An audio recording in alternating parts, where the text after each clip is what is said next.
some engineering materials. Is this from the team from here? Yes, they're all ladies, so it's very strange. We're just trying to make up. Going down. Should be here. Here's one, the first one. Yes, we're here now. Yes, do come in. Thank you. So your colleagues coming in, your team? Yeah, shortly. Sorry. I think there's some discussion over the colour of the nail varnish that should go on the robot. I am quite serious. Purple is necessary. Right, thank you very much, especially from those who've come a long way this morning, or last night and stayed over. I hope you enjoy the day. I hope it's going to be fun. A couple of housekeeping things to mention. There are no fire drills planned for today, and so if there is a fire alarm, we go through there and out of the main building, and there's a bus stop. Toilets are just immediately outside, a few feet away from the door. Ladies to the right, gentlemen to the left. So it only goes for me, I think, to introduce the person who's thought all this up and done it all and organised it and got it going, really. So David, would you like to, from the IMechE, fellow of the IMechE, who's thought all this up, please tell us all about it? Right, thank you, Martin. Yes, well, thank you, Martin, for that. On behalf of the Institution of Mechanical Engineers, I would first of all like to thank the Middlesex University for hosting this competition at such short notice. I really do appreciate that. It's great that you've done that. And a very warm welcome from the Institution of Mechanical Engineers to the first engineering design challenge that we've held in the Greater London region. This is a pilot scheme. Obviously, there are only 3 universities involved today. We would have liked more, but unfortunately the timing is wrong. Next year, we're hoping that most, if not all, of the London universities will be involved, and it will be at a better time, probably in March rather than in June. The competition today is in the form of a race between devices climbing up the inside of 4-inch or 100mm diameter transparent tubing, and the device that gets to the top and to the bottom in the shortest possible time will be the winning device. I think that really is all that I want to say at this stage. There are more things to say later, but I'd now like to introduce the chairman of the Greater London region. It is the Greater London region's event, Mr. Giles Hartill, and he will now say a few words to you. Thank you, Giles. Morning, everyone. So, as David said, my name is Giles Hartill. I'm the chairman of the Greater London region here for the IMechE. It's really a privilege to be here today for me. This is actually my first official engagement as chairman. I became chair about a couple of weeks ago. So I'm really pleased to be here for this event today at London University. I actually graduated myself from UCL back in 2002, so I know what it's like being at London University and what life is like living as a student in London. And I've been working in industry for the last 11 years ever since. So for me, this is a fantastic day. It's the first time I've been to Middlesex University as well, so I'm hoping to get a tour round and get a look at your laboratories, which I'm here very brand new and fancy. The mechatronics lab I've heard is good. So, and obviously this being our first event, first design challenge. It's been run in other places in the country, in the Northwest region where David set it up, and we're really going to be pushing this in London. This is our first time this year, and we're going to grow it year on year, because in the Greater London region, sort of support to schools and universities is really key to our focus and our strategy going forward. You know, we are, as a membership volunteer organisation, here to promote engineering to school children and to university students, etc. So, you know, what a fantastic event! Really looking forward to it today, and you know, I hope the competition is fierce. So, thank you very much. Hand over to Colin. Yeah, our keynote speaker today is Colin Brown, who is the engineering director of the Institution of Mechanical Engineers. He will certainly inspire and stimulate you. So can I hand over to Colin? No, that's right. That's easy, isn't it? Morning, everyone. Is anybody here not a member of the IMechE?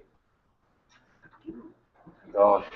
Oh, right. Well, I'm glad you own that. I've got some forms here. Yeah, this is not really intended to be, here's the IMechE, please join us. But on the other hand, it is intended to say that engineering is a great career, and if you're following an engineering career, then why aren't you a member of a professional engineering institution? And there are others, like voting, isn't it? There are other institutions you could join. Wouldn't if I were you, but the idea that following an engineering career is a good thing to do, and institutions should help people to do that. While we're doing credentials, actually, I didn't go to university in London, so I've owned up. I'm near the door, I can get out. I was born in London, though, so I was born at Park Royal down in Wembley, so somewhat some credentials.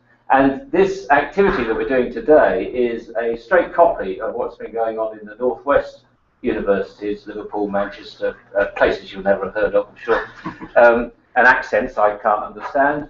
This has been going for a number of years, and it works really well. It's really good, both as a learning experience for the folk taking part, but also part of the curriculum. It fits in very, very well with what you're trying to overall achieve in your studies as students. So it's a recipe that works. I'm delighted to bring it here to London, and I'm sure you're going to have a great day. What it starts with, and it's become a tradition, I give a little presentation to say, you are studying engineering, for goodness sake, follow a career in engineering. There you are. Doesn't need to take 20 minutes to do that. I'll probably say it 2 or 3 times. You're studying engineering, for goodness sake, follow a career in engineering, because if you do, you will have a job. The employment rates of engineers are very, very high. Your skills are very much in demand. And if you go off into other careers and you decide you want to become more arts-oriented or social science-oriented, so you are then competing with the mass ranks of people, and I'm sure some of them are taught at this university, who are desperately looking for jobs because they've got an arts degree and they can't get a bloody job. And so they're undercutting you. They're out there desperately. They're all smartly dressed because they're art students. And they're all out there competing. Do not do that. If you're doing engineering, stay doing engineering. So the little presentation is to give you, where's the clicker? I should have checked that, shouldn't I? Is this the clicker? Where's my presentation? It's down here. Is there a remote clicker?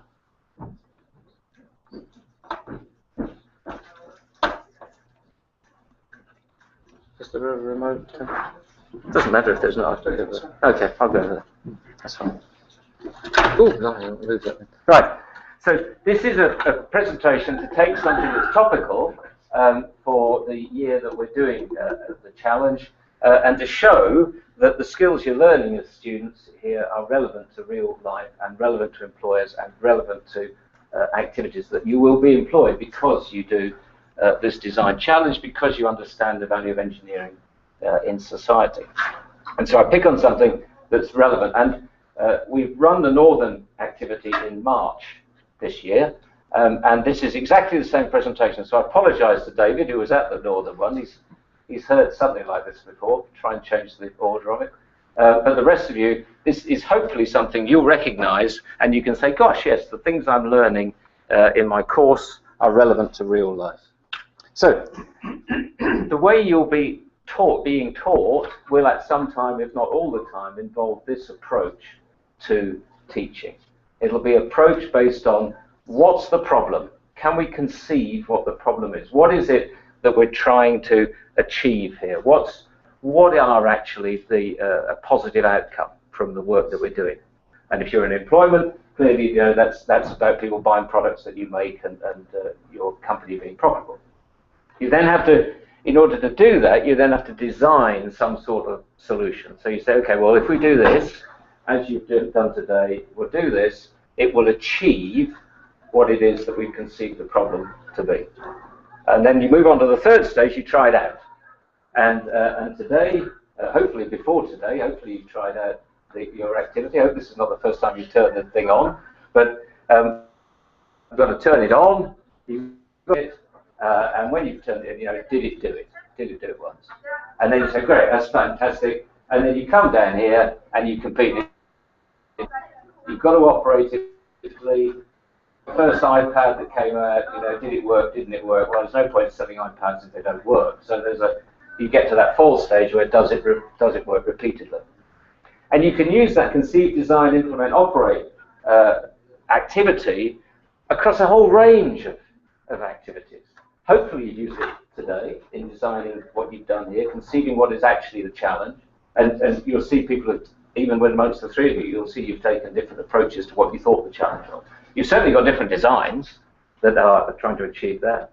Your implementation will be to a different level of effectiveness, usually one of them turns on once and it doesn't turn on the next time, and so on, so that when it lands on the floor it breaks, and then you can't operate it again. Ah, very lovely, perfect. So what I want to do is show this approach now working in real life, in a real life situation that you'll recognize. So some of you were born in 2007, I certainly was. We had flooding in the UK. There was a tremendous amount of disruption. It was in the news. It was summer flooding. It was in July. And this is an aerial picture of Tewkesbury, which is in the West Country, 7 years ago in July 2007. And so there's a problem there. People are struggling with that. The question is, you know, what is the problem?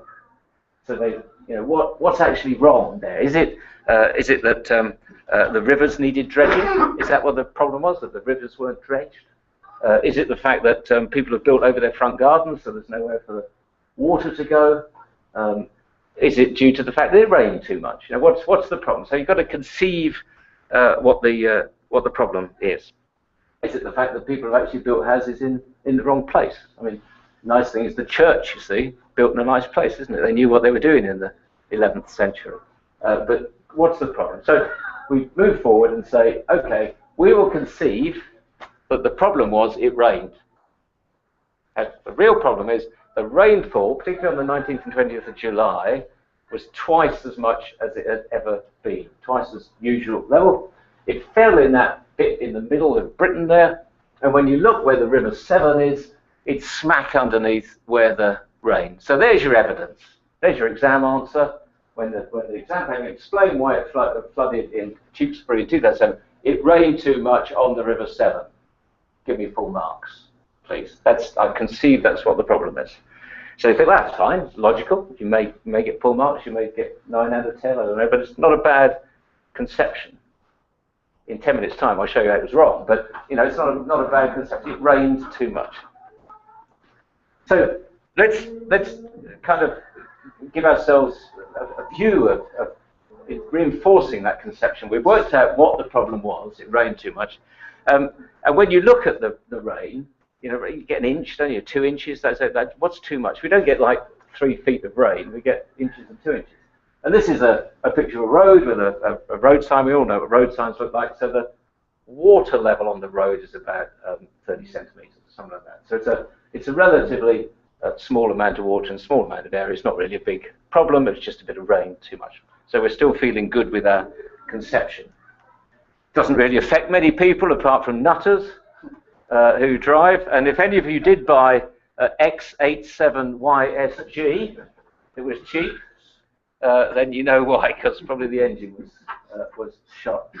So apologies if any of you own that vehicle. But you know, we're still feeling, look, it's a relatively limited problem, so that's why it rained too much. So let's design a solution for too much rain. Okay, it's very sensible, isn't it? And let's get a geezer in. Oh, hang on, didn't click. Let's get a bloke in who is an engineer to look at it. Good bloke, Sir Michael Pitt. As you see there, civil engineer, went to a London university, can't get wrong with that, and he got experience of working in county council activities. So, good engineer, going to look at it. This is starting to design the solution. It rained more than it should. Let's get an engineer in to design the solution. And he put a report out on the 25th of June 2008. It rained in July 2007, so within 12 months, which you might think is not quick, but that's not bad for government and reports and so on. And he came out with a report. So this is his design of a solution to when it rains too much. Let me just, it's a good solution. You'll like this, can't criticize this. You missed the first bit, but the answer's good. Knowing where and when it will flood. Get the Environment Agency in charge of the whole piece. One of the things about flooding is that there are hundreds of different organisations involved, between the water companies, the local authorities, the dredging authorities, the river authorities. There's all sorts of people involved. So he said, get the Environment Agency in charge. Here's a good solution. Put one person in charge. A bit like your challenges here. I hope you all had a project manager. I hope you weren't all saying, oh, I'm ignoring him, I'm going to go off and do it my way, and I'm going to do, oh, he's a nutter. We've got to have who's in charge. Put the Environment Agency in charge. Good solution. The second one is reduce the risk of flood. Stop people building in the wrong place. Stop concreting over activity. Get to a situation where we tell people there is a risk of flooding in this area. For God's sake, don't go there. Or if you go there, then it's kind of your lookout. But realize that it will flood and you shouldn't be in those places. The third one is being rescued and cared for. It is about warn early and warn often, which is to tell people it's raining, or it's going to rain tomorrow, and it's likely to flood, and so it would be good if you went upstairs, or if you went to the local church hall, or went to somewhere that was safe. So warn early and warn often is a good thing to do. Next one is the power and water, the utilities. They always go off. The power station gets flooded, the substation gets flooded, the water gets contaminated, and so all of those main supplies go off. So regulate, they're regulated industry. There's Ofgem, tell them as part of their license, you've got to get resilience into this. This is good stuff. Better advice and help to protect families and homes. Tell people when they're buying a home what the flood history of it is. Give them an information pack when they buy the home, how many times it's flooded in the last 50 years or something. Give them information. And when you're selling a home, make it mandatory that you've got to describe what it is the flood risk of your home. And then the last one is when it's gone wrong, go into a recovery phase. Get people together, talk about it, and get the government to pay for it. So get local government to pay for it, and get national government to pay if it's too expensive. But get it sorted. Don't have it hanging on like a canker for too long. So engineer, lovely solution. Rain too much. Here's 6 night solutions. You might disagree a little bit, but broadly, I would put to you that this is a pretty good solution. There's good stuff. So where did it all go wrong? How can it go wrong? Rain too much, good solution. The first place it went wrong was Sir Michael Pitt himself. 6 main areas of issue. 92 individual things to do. 92 individual recommendations. Now, I don't know about your partner, but if my partner says to me, would you just do the washing up, clean the front room, go down the pub to invite our mates over for dinner next week, and go check your granny's all right, I will prioritise those into the one that I thought I'll do first. And I get home late from the pub, and I'll say, oh, sorry, that was just great. I'll do the kitchen tomorrow. And you do that because I've got 92 things I could choose. So Michael Pitt should have realised if he gives the government 92 things to do, they'll pick which one they want. And blimey me, when given 92 things to do, they picked the ones they wanted. So this is a report, this is their final progress report. He wrote that in 2008, 4 years later, 2012, this is the government's final report in response to his report, the Department for Environment, Food and Rural Affairs. 43 out of the 92 they claimed they did. And between you and me, they went down the pub and invited their mates around. That was the ones they chose. 46 they didn't, and they haven't done, but they said, oh, I will, I'll target all of them. And 3, they said, I'm not doing that. I'm not doing that to us. Stupid, that is. Guess which the 3 are? They're the most important, aren't they? I think they're going to be the most important. The first one is, give you a chance to read that, interfere. Michael Pitt said, give the Environment Agency the control, interfere with what goes on at the moment. Tell different departments, different authorities what to do. Have a plan. Oh, I can't do that. All the politics of that. Oh, I can't. Any of you who get involved in government, one of the worst things is you can't get Department A to talk to Department B. We've got a lot of things in the UK at the moment, just to digress, about shortage of science and engineering. Now, there's a reason to follow engineering as a career. The people who are following it are BIS, Department of Business Innovation and Skills, the employers. The Department for Education couldn't give a care. Michael Gove could not give a care. The fact that people aren't employed is not his problem. Not my problem, mate. I've got to get them through exams. I'll get them through exams, and I'll get, 73% got their A stars or whatever. That's all he's bothered with. He's not bothered with whether they then get jobs afterwards. In fact, he sees it as an interference to say, I'm here to educate people, not train them. Employers should train them. So anything to do with suitability, usefulness of kids, nothing to do with me. I don't care if they're not useful. So don't interfere, can't interfere, won't interfere. Oh, and by the way, 2007 economic crisis, bit short of money. So this is just bureaucracy, really, isn't it? Interfering with things that are going on. Cheaper to let it go on as it is. Second one, which is to home information packs. Oh, blimey, that's going to slow down the housing market, isn't it? The cost of home information packs. That's going to, and the one thing in the property-only democracy that Britain is if house prices go up, we're all happy, and we all vote for the Conservatives or whoever's in charge. And so can't possibly make house movements, house prices, house sales difficult. So they banned home information packs, took it out. The Labour government brought it in because the coalition took it out. So that because of its effect on house prices and morale and boosting the economy.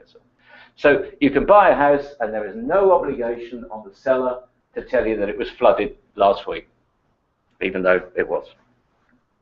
And the final one is the Environment, Food and Rural Affairs Select Committee, which is one of these little cross-party government committees, should look at what we do after 12 months and comment on it.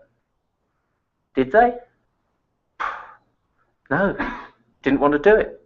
Too difficult to look at. They looked at it 5 years later.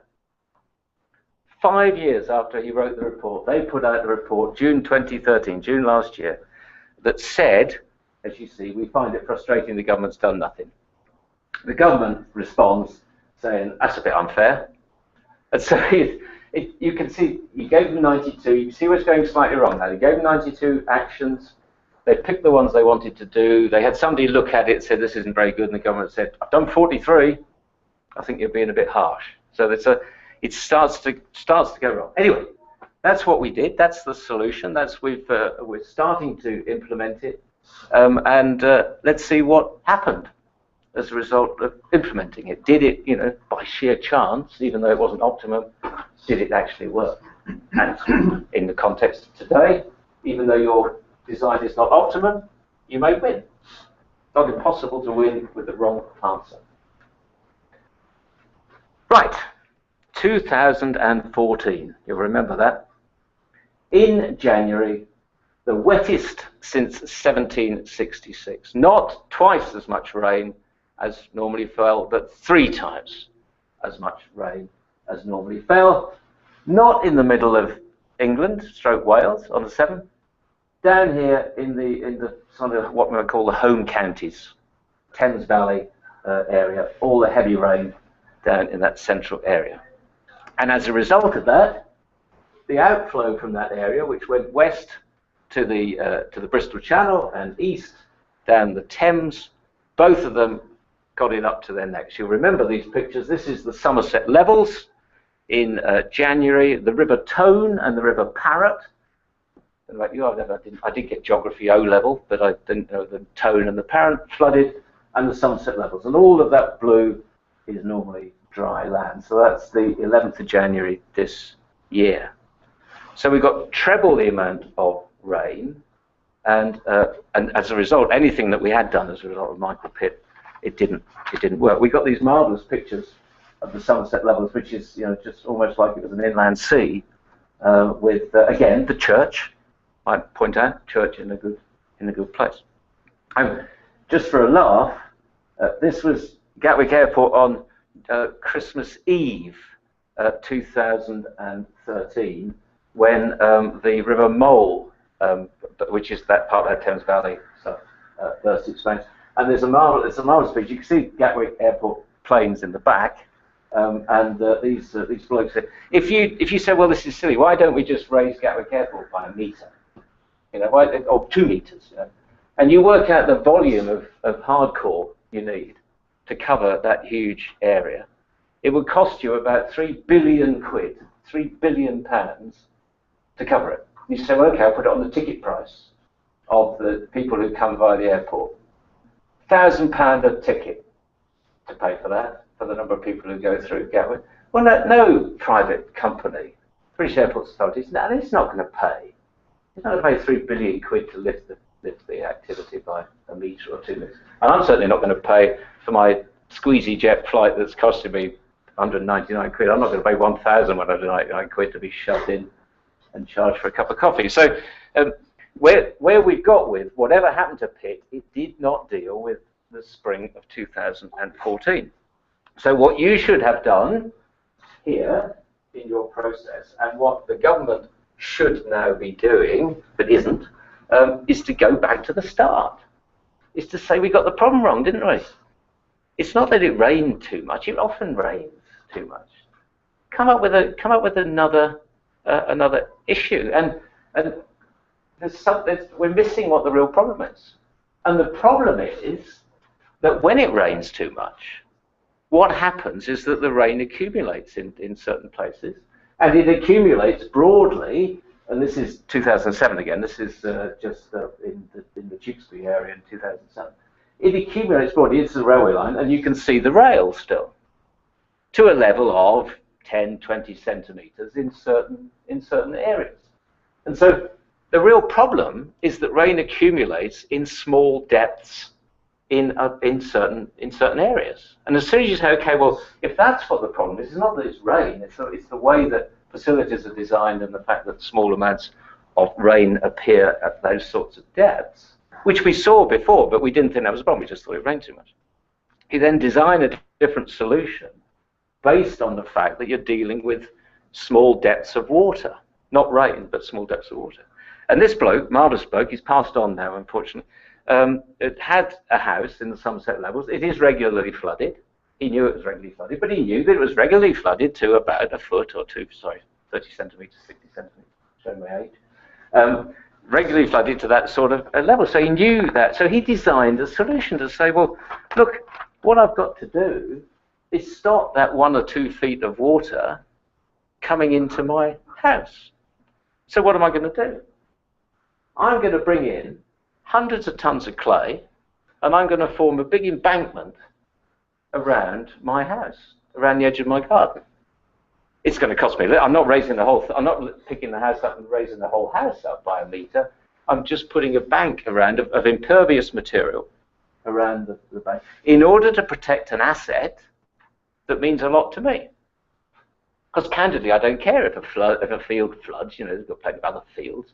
I care if my power station floods. I care if my railway floods. I care.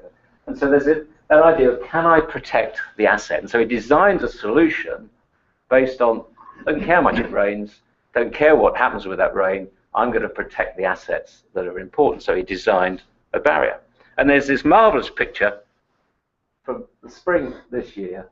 There's his house, broadly dry as a bone. I mean, there's a bit of water. He's got pumps inside for water that does come through the ground. But it's not coming through the ground. It's running across the surface of the ground as coming out of rivers. And so he's got his asset perfectly well protected, although he's passed away. That's his wife commenting there, that everybody's been nice to me and I'm fine and I'm staying here and everything works. So there's a different solution. It talks about critical assets, and it talks about the way that you protect those assets. And I hope that you see that idea of making sure you knew what the problem was before you go on and solve it, trying it out once, and then now Suzette Billington has got that piece around her home, it's resilient to 2 times, 3 times, 4 times as much rain as would normally occur, because she can deal with the fact that rain comes through in a 30, 60 centimetre tranches, and she can pump it out. So that's it. That's what important to be an engineer. Easy to get a job. Did I mention that? Easy to get a job as an engineer. The Institution of Mechanical Engineers, part of helping you in your career. Do join. Good luck for today. Thank you very much indeed.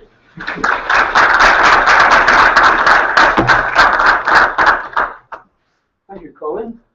I'm sure you can all recognise the similarity to the design challenge from what Colin just said. The conceive, design, implement, operate. It's just the same thing. A different problem, but it's the same thing. It can be engineering, it can be any sort of problem, but the same sort of approach should be applied. So, the next part of today's challenge is the presentation competition, whereby teams from each of the universities will make a presentation of no more than 5 minutes, which will be followed by about 2 minutes of questions from Colin Brown and myself, or Giles, or whoever wants to ask those questions. The order in which the presentations have been made, I assume, has been determined. Has it not? Well, okay, well, it's good to be determined. Whilst you are making your presentations, the judges, and that's judges from each of the universities, will be judging the performance. There is a judging criteria that is in the specification that I'm sure each of you are familiar with. Obviously, they will be coming up with a winner of this particular part of the competition. So, can we commence then with Team 1? Have you... Yeah.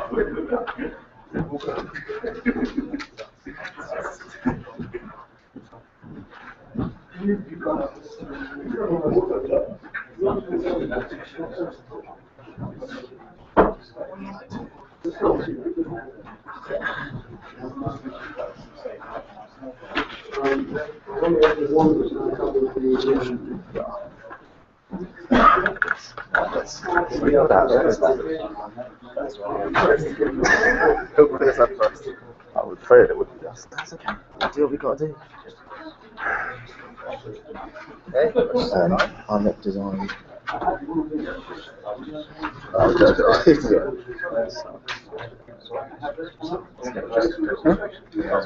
didn't expect us to be first. Oh, great. Brilliant.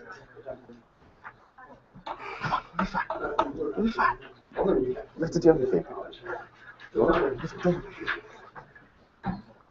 Shut it, please. A quick one.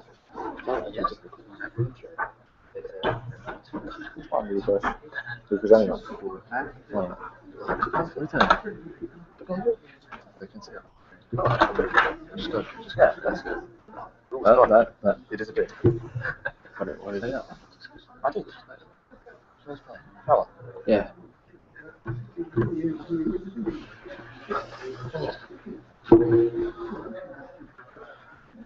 Should we just start? Hold on a minute, we're right.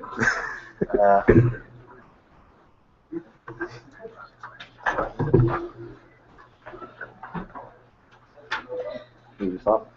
Yeah. Hi, welcome. We're from Kingston University. Our team's K Robotics. My colleagues are TK and Renell. Just going to be going through the competition and the specification and everything involved. Okay. First of all, a brief outline of the specification for the robot design itself. Has to be a self-contained robot inside a tube of 2.3 meters high. Must not be run off of any outside sources, so it has to be battery operated and everything else involved in it. Yeah, I'll just go to the next. Project planning. To plan all our project out, we use Gantt charts. It's the most effective way to know what we need to do and what time we have to do it, so we can use our time to the best of our ability. And next is concept matrix. I'm going to hand over to Renell. Hi, I'm Manel Dixon. I'm going to be doing the concept matrix. The idea of the concept matrix was to, as a group, pull all our ideas together to design a preferable propulsion system, a system that we could use to move the device up the tube in the most effective way.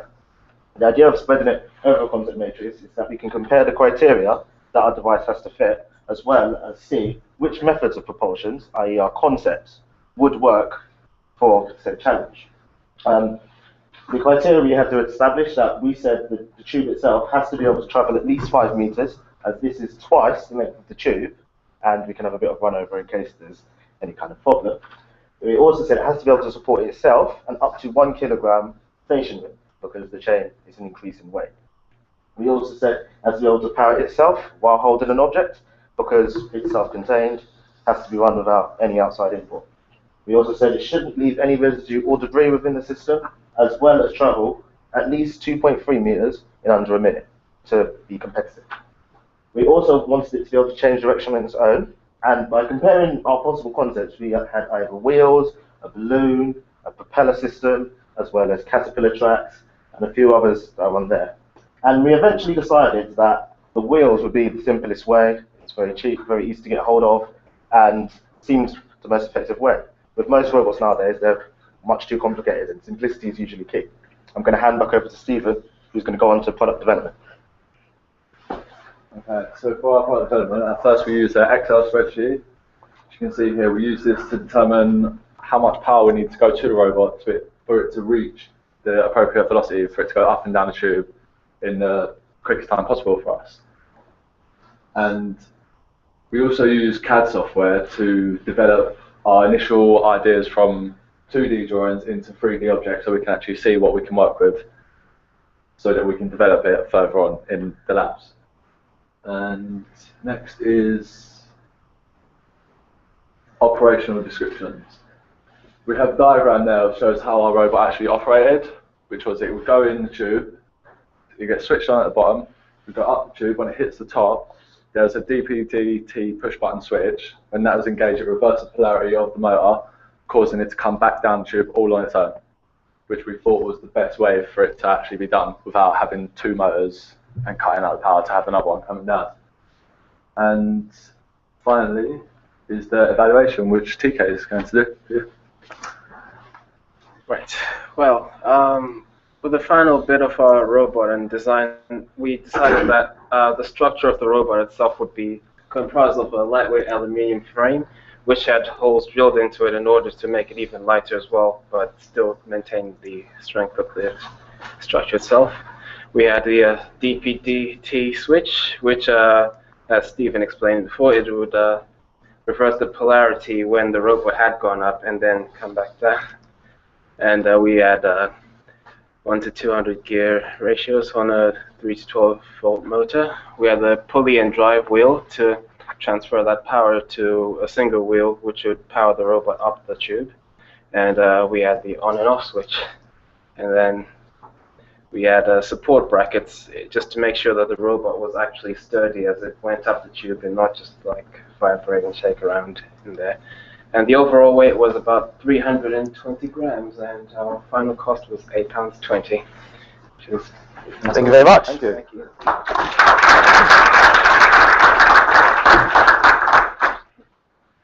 In your power calculations, you showed a number of different times that would be in order to achieve the movement and different power levels. Could you just say which one you chose, and then when you did the trial, how close was it to the 10 seconds or 60 seconds or whatever that you had chosen the power level? Well, it was all quite theoretical, especially when calculating the actual power calculation itself. It was due to just time constraints. We just happened to actually test a circuit without it being implemented into the robot. Just in theory, the maximum power we could get out of the circuit and how it could transfer to the pulley wheel. And do you know how much that was then?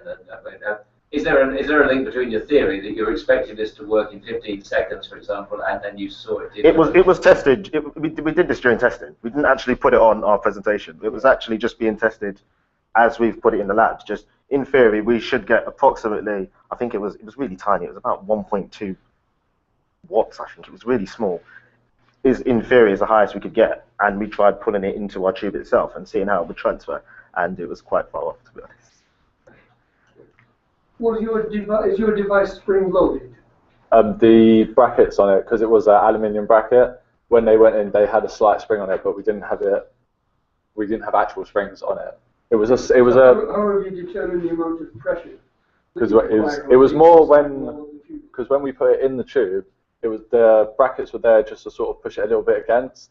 It fit in the tube. It was just to give us a better contact point on the wheels onto the tube itself. So you mean you adjusted it so that when you put it in the tube, it held in without any spring pressure? It was so that because the way they're curved, it meant that we weren't having a spring pushing directly against, so we didn't have too much pressure, so it wouldn't move. We had it so that it could adjust itself. It could adjust itself with a spring? No, because the way the brackets are, they could move due to the different changes. Because if it moved, it's basically the spring wasn't. It would have been longer, so it would have put more pressure into it, so it could cause the wheel not to rotate. Whereas the spring would allow us the bracket, would allow it to change. The idea is it moves on its own. We don't actually have a device to spring load it. The idea is as the leg is pushed into the tube itself pushes the spring back in. Bracket. Once you had your initial design sort of set in your mind, like what did you do to get it to become competitive? Like, what kind of evaluation did you do? Did you do physical testing, or how did you go about that? Well, it started off theoretical, just what's the maximum weight of it, using the power calculation for what's the fastest it could possibly go. And then you can't go with theory. There's only so long you can go on with theory, so eventually it just had to be tested. And we put it in a makeshift tube that we had, and timed its movement throughout the tube. That was the best way to determine it. Yeah, we did change the power source on it to go with different types of batteries, like lithium batteries, or just a beta battery. We ended up going with a 9-volt battery in the end because we thought it was the best. And when we were initially testing the circuit, we used a constant power supply, but obviously we're not allowed to use that in the actual competition itself. So we thought that a 9-volt battery was the best option for us. How did you decide on the number of wheels you used to guide the device? Well, very big argument. No, we started off. It actually started off with just initially one wheel, because we just said one drive wheel just to keep weight down. That was the idea immediately at first. Just as little weight as we can on the device. But we established problems that we weren't actually making enough contact with the tube itself. So while this one wheel was moving on its own brilliantly, once it was in the tube, it didn't really make contact with the tube itself. So we decided to put in as much wheels as we can until it could actually fit the device. And eventually we decided on just 2. Yeah, it sort of kept on changing. At one point we had about 6 wheels on it, so we had to keep on taking wheels off, and that's when the brackets came into place, because it gave us a better contact. You had some design alternatives before you... Yes, we did. This design itself actually changed about 4 or 5 times. 100 times. Yeah. Right? Happy? Thank you very much.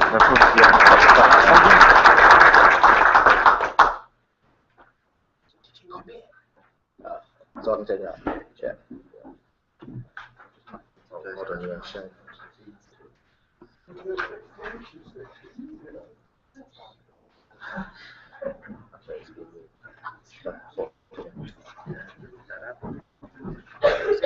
Sometimes when it is.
Hi, I'm Manas.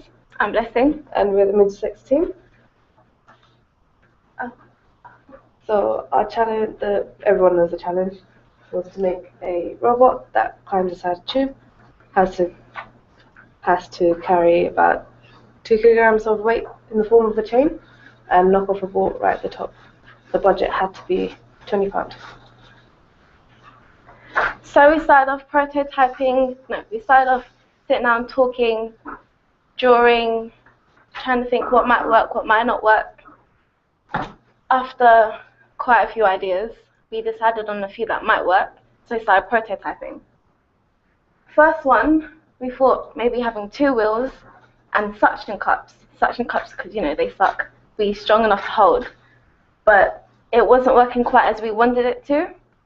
And because we only used 2 wheels, it started kind of sliding and spinning inside the tube. It's like, okay, that doesn't work. So we went on to 4 wheels. Problem with 4 wheels was we'd have to use 2 motors, and we wanted to try and keep the cost down. And then the rubber that we had access to the friction wasn't big enough to hold the wheels and the chain. So we thought 3 wheels. The problem with this design was, although it held itself up in the tube, it wasn't very stable, so it would just slide, and we were still using the same rubber, so it would just slide, and it wasn't strong enough. So we thought, okay, we like the idea of 3 wheels. How can we make it better? So we thought, springs. If we use springs, then we can push the wheels onto the wall so we have good contact, and it will be able to hold itself and the chain. Unfortunately, we didn't have access to springs, so we thought bendy ruler. Bendy ruler was too bendy, so we thought, okay, a metal ruler, it's bendable, but it's pretty strong. So we had a big wheel and 2 cast wheels on the ruler.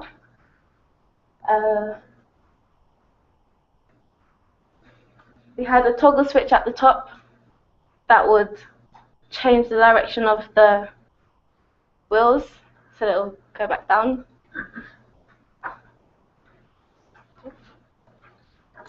Oh, and we had a motor. We bought quite a cheap one because we thought £20, not that much.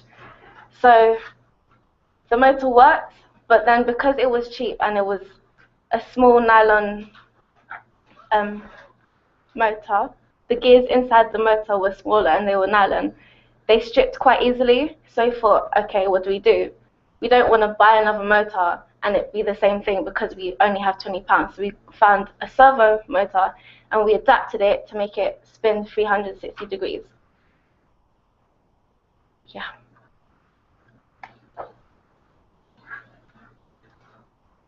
We tried to use the smallest amount of material as possible because we wanted to keep it lightweight, thought, you know, keep it quite cheap.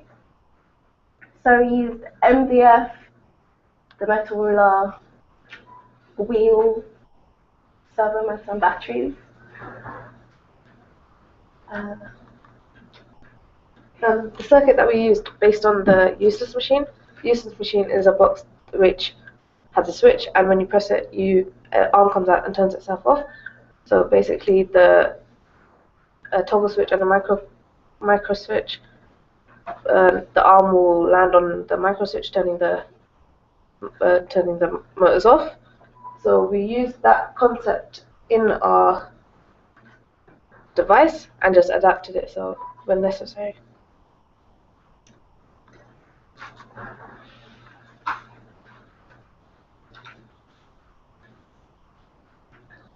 Due to the budget, we had to change our design quite a lot.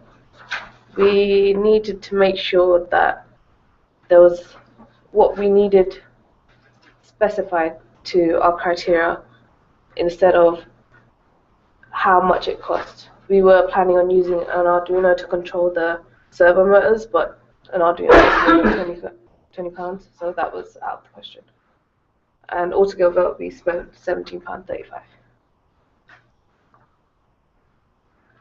We'd like to thank the Institute of Mechanical Engineering for giving us this amazing opportunity, and to the staff for helping us and giving us components when we asked for them, helping us try and test and use the labs, and to all of our friends who helped and supported.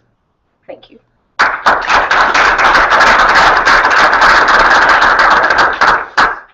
I ask you a bit more about your wheels? Because I noticed as you went through, the diameter of the wheels changed. What was the thinking about what diameter you used on those wheels? Well, we first thought about making the wheels ourselves out of an MDF, thinking about having the wheel the same size as the tube, or 3 wheels that are smaller, which will have a contact on the tube. But then we thought we don't have enough time to make the wheel unless we just use one of the wheels that we have at uni. So, yeah. We just used what we had accessible to us and then modified the whole thing. But that last wheel, that's a big wheel. You must have gone out. You could have used one of your existing small wheels. When you had multiple wheels, you could have just used one of those. The small wheels we had, they didn't give enough friction to go up the tube. The one that we used was perfect, to be honest. The wheel that we had was, the wheels that we had made, they didn't fit the motor as well as we would have liked, because obviously the motor's like that and it has the round thing. But our wheels didn't have that, so we found a wheel that had that, and it was like already sturdy. It was just what we needed. Do you believe the device would have operated better had you changed the ratio once it got up the tube? Possibly, but we would have had to just test and see. Do you consider it? Yes, we did. We did have a smaller wheel, but we thought bigger, it might go, like, take less. A bigger wheel would probably, like, go higher, faster. I was really changing the ratio, so that the actual ratio between the motor speed and the actual drive wheel was actually changing what's descending the tube. Didn't really think of that. When you were in your early prototyping phase, how did you decide, based on the criteria that you were set, what the most important aspects of that were? Like, what were you really going for? You looked at the specification. What were you trying to really achieve? Were you trying to keep the cost as low as possible? Were you just trying to get the speed as quickly as possible? What drove the prototyping stage? Mainly the cost. We had other ideas, but because of the cost, we couldn't do what we wanted to. The cost made us choose which motors that we needed, so the first prototype that we did, we were planning on using 2 motors, but we ended up using 1 in the end. So do you think you might have ended up with a better design if you'd had more money? Yeah. Definitely. Thank you very much.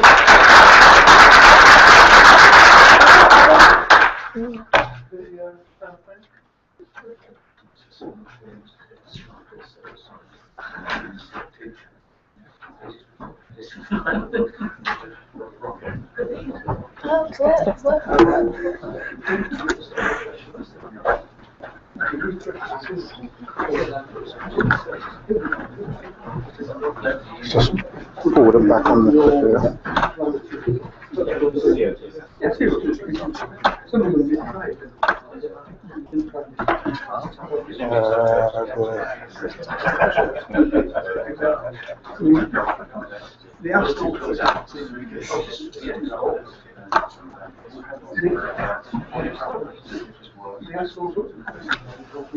Thank you.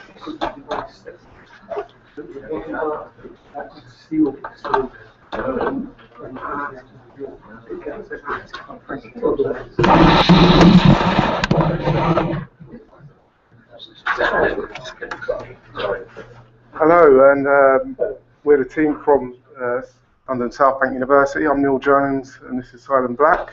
And we are Team X-Wing Climber. And you'll see what that's all about in a second. Start with, There was more team members, but they can't be with us today. Well, they've got other things they have to deal with. But there was me, Simon, Abdulaziz, Callum, and Richard. Okay, let's move on. Okay, so the design brief, which I'm sure everyone's familiar with. On first looking on the brief, it seemed very simple, but when you scratch the surface, it was like, okay, there's quite a few problems here. Not one big problem, but a number of little problems that made the overall problem. We looked into that. One of the biggest ones was the costing. Can this be done for a price within the constraints? Okay, so looking at the problem definition. First of all, we weighed some kitchen objects just to feel the weight of the chain of what it would feel like at its maximum weight. Gives us an idea of, all right, this is what we've got to do. And then draw the diameter of the pipe. Give us an idea of what areas we have to work in, and the height of the device. So that then enabled us to identify the objectives, what we needed to do within these constraints. From there, we were able to choose some functions, pick out the functions of what the device needed to do, and then design a design specification.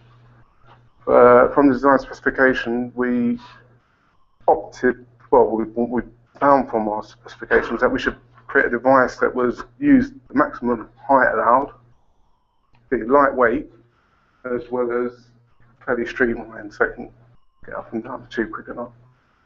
Then we went on to develop some concepts and used a weighting and rating scheme to choose the best concept. And that was our final concept, the X-Wing Climber. Basically, it's based on a scissor system, so you have the two frames that are connected together with elastic bands in between to give you the outward expansion to keep us inside the tube. And then there was the motors with incorporated gearing fed the axle. And at the top we had the switch to reverse polarity. Okay. And then from our concepts we then moved on to parametric design and developed it within virtual build, which enabled us to assemble the device and test how things would go together. From there, we was able to design it from manufacture. How are we going to make this? So we then took the CAD models from the parametric design and created the frame from laser cut acrylic. We used the actual CAD file for that to develop the actual cut. And helped us choose materials as well, really. Okay, so then we went on to doing some prototypes. That was the first prototype. It did work, but it wasn't providing enough tension and enough traction. So we redesigned the wheels. All the wheels are made. We turn them on a lathe using acetal, and the tyres are made from O-ring kits, just glued together to give us a nice amount of friction, and use some sheet metal to make some brackets. Okay, so problems, always a problem. First of all, it's finding the even tension, getting the tension across both, well, all 8 wheels really. Number one, getting them square so they're all hitting the tube, and giving us the right amount of friction. After that, we had a problem with the power. As you notice, there's a 9-volt battery running a 3-volt motor, which is overpowering it.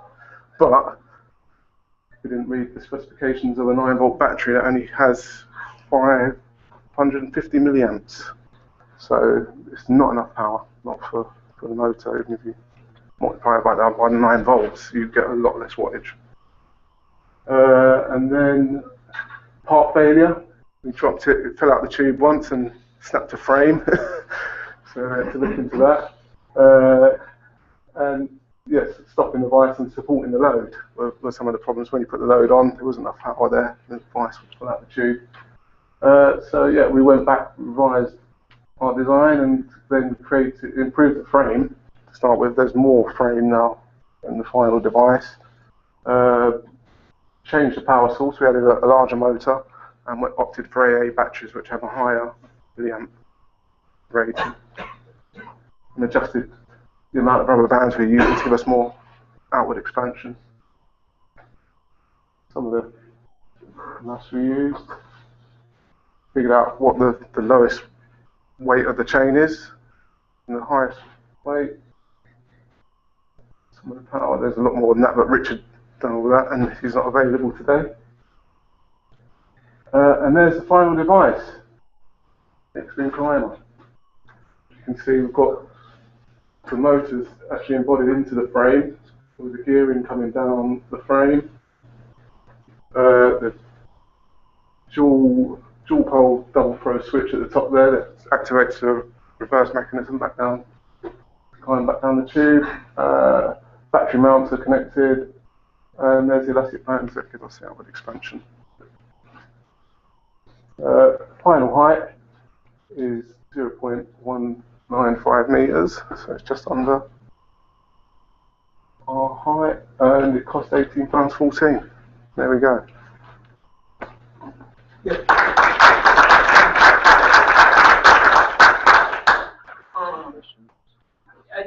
I didn't quite follow, forgive me.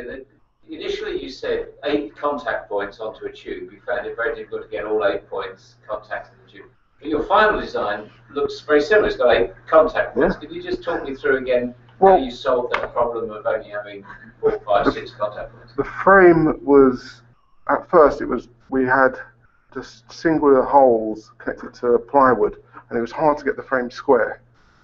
So the frame's not sitting square, over 2 of the wheels are touching and the other 2 aren't. So it was just finding a way that we could get the frame square. It's just an issue with the material, it was just flexing a little bit. So once the frame was square, more rigid. That's right, yeah, complete contact, yeah. No problem. Yeah, it's just that.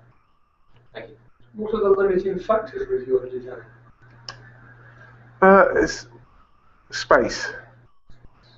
It was trying to fit everything into that device, and there was quite a bit to put in there. And a power supply with the motor as well. It looks like nearly all of us have done a very similar design and have the same sort of reverse polarity switch to reverse the motor. But the motor is probably was our weak point. So the ones that we initially started with, they're based on about 9,000 revolutions per minute. So what we had to work out was the diameter of the wheel to fit that frame, and we had to work it back. We used the diameter of the wheel, we worked out the 9,000 revolutions per minute based on the device getting up in 10 seconds. They were the 3 limits we put on ourselves. So we had to work out the ratio backwards so that the wheel would actually turn 275 revolutions. That's how much it turns to get up the tube. You talked about the fact that you weighted your assessment criteria at the beginning. Can you talk me through more about? Basically, we had a number of concepts, and it was how they would achieve a certain element of the criteria, and then we gave them an individual weighting, and then compared each concept against that weighting and gave those an individual price, individual weight rating. And how did you work out what was weighted more heavily than others? Oh, it was size. So we wanted to use as much of the allowed size, because I mean we'd carry less chain. The weight, materials used, cost. Ease of manufacture. Yeah, what was available to us. Which were the more important aspects to you when you were doing that? Well, it's the amount of work that needs to be done. So the amount of work the device needs to do. So definitely, the less work the device does, that's very important. We tried to keep it as simple as possible, but you can see it's not. Nothing ever starts out. It starts out that way, but it never ends out that way, does it? It was at a concept stage, but it was kind of hard to choose. So it was rebuilt about 5 or 6 times, which is like normal process with anything. Looks good on paper. But then Yeah, it works on paper. to make it work's another thing.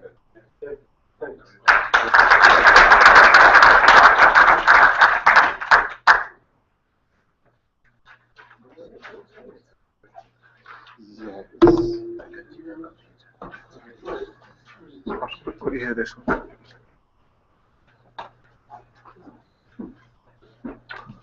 Right, well, thank you to each of the three teams that have done the presentation. You've obviously put a lot of thought and effort into it. You've experienced what an engineer does in real life, because that's what it's all about. Lunch is going to be served shortly, but during the lunch break, a number of things are going to take place.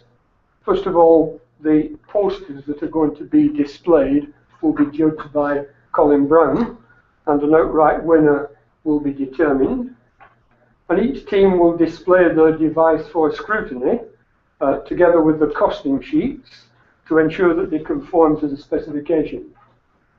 Each team should already have had the specifications signed off by their own university, and this is probably just a formality, just to make sure it conforms for the purpose of this exhibition. On completion, will the judges put a sticker on the units just to confirm that they have conformed to the specification? And then each team is to carry out a peer review of the other team's devices. And again, from this, an outright winner will be determined. You should already have the judging criteria. It's in the specification. If you haven't, we can provide it to you. What time are we going to start after lunch? Are we a time? 2 o'clock. Well, obviously, we finished early.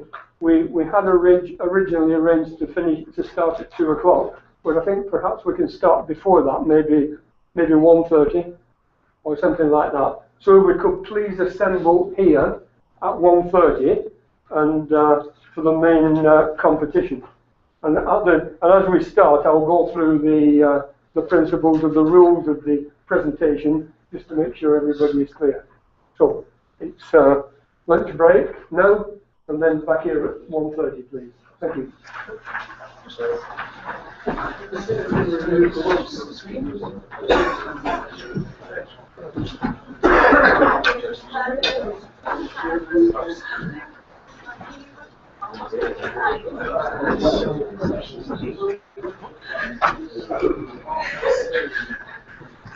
Guys, please, you see this? These are for you to make judgments on the other guys. Well done.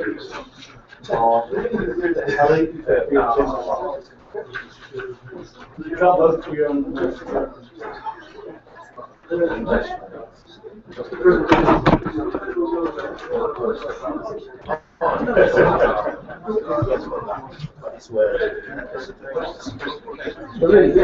Yeah.